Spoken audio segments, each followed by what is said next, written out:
at that point in time, and like still now, I'm like, I think being alive has to do with like, I love curbing my mind. I mean, I love,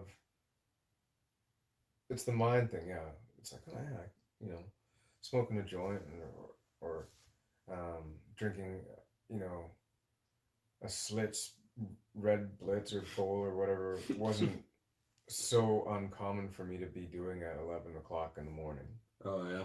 when I was a teenager. Right.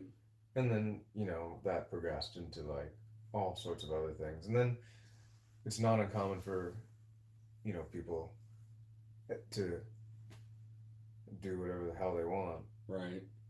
And Was it was it simply partying for you, or did you get like philosophical about it? Like, did it become like I'm experimenting with drugs, or was it just no, you're having a good time? it was a little bit of both. I mean, like when you're super fucked up and you can't really do anything, Mm-hmm.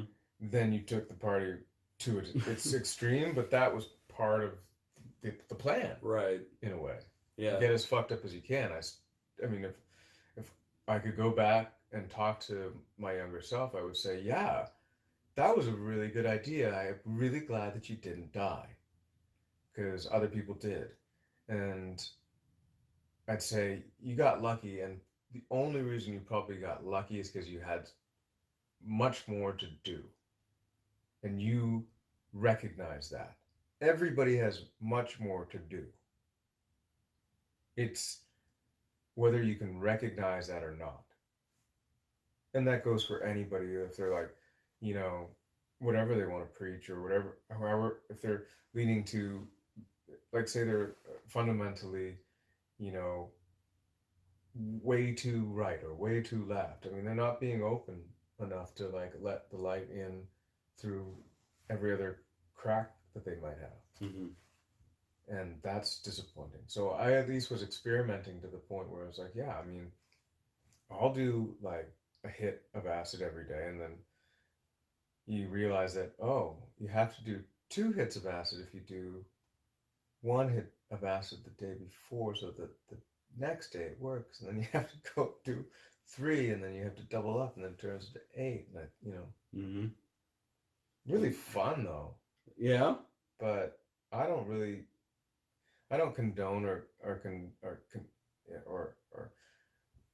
compliment anybody on doing that. I think it's like silly. It's an individual thing, and for me, I was exploring.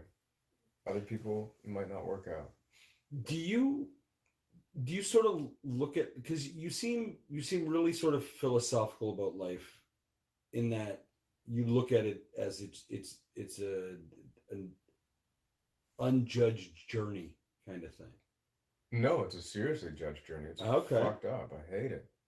Really? Oh yeah, it's fucked. I don't like it. Well, okay, no, but what I'm saying is, like, I think you take it as a perspective as an unjudged journey. I realize that the rest of the world is that what you're getting at? The rest of the world is judging you along the way. No, I think I believe that if I'm completely honest with you, I think it's totally fucked from my perspective. And I think that what I've decided to do is rather learn that I do feel that way. Like, yeah, people are fucked. I'm fucked. And the situations that, like I'm there was a show about shopping while brown. And like what the show was about, people of color shopping and their experiences over the people who don't are not of color, Mm-hmm. which is also bizarre. Excuse me, and their experience shopping. And I've been there. I've been accused of shoplifting or been followed around or chastised and bothered or yeah, it's blatant bigotry on somebody's behalf because they've been conditioned to think that a guy with dreadlocks is going to steal. Right. Let's be honest. I remember stealing when I was like 10 years old Right. from a convenience store. I stole like 2 like GI Joe figures or whatever, and then in grade 9 there was like this record store that I always went and snagged tapes, and I was like that was almost like, I don't think that has anything to do with your fucking skin color, man. I know kids that were my tone that did the same shit. I stole bubble gum out of the fucking convenience store when I was 6. I ended up returning it, but that's just because I'm a sucker.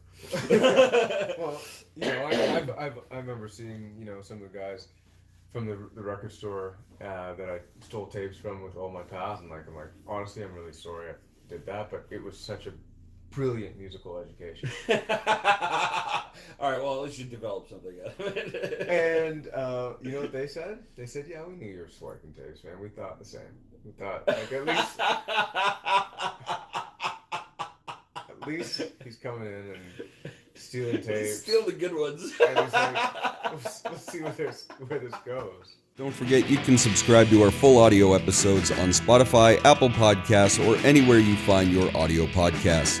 The full episodes, highlights, and our live off-the-floor performance videos can be found at our YouTube channel, and you can follow us on Facebook and Instagram at the AVB Podcast. Of course, you'll find links to our incredible sponsors and this week's guest in the description below. The AVB Podcast is part of the Border City Network. Find more great content at bordercitynetwork.com. See you next time, folks. Bye-bye.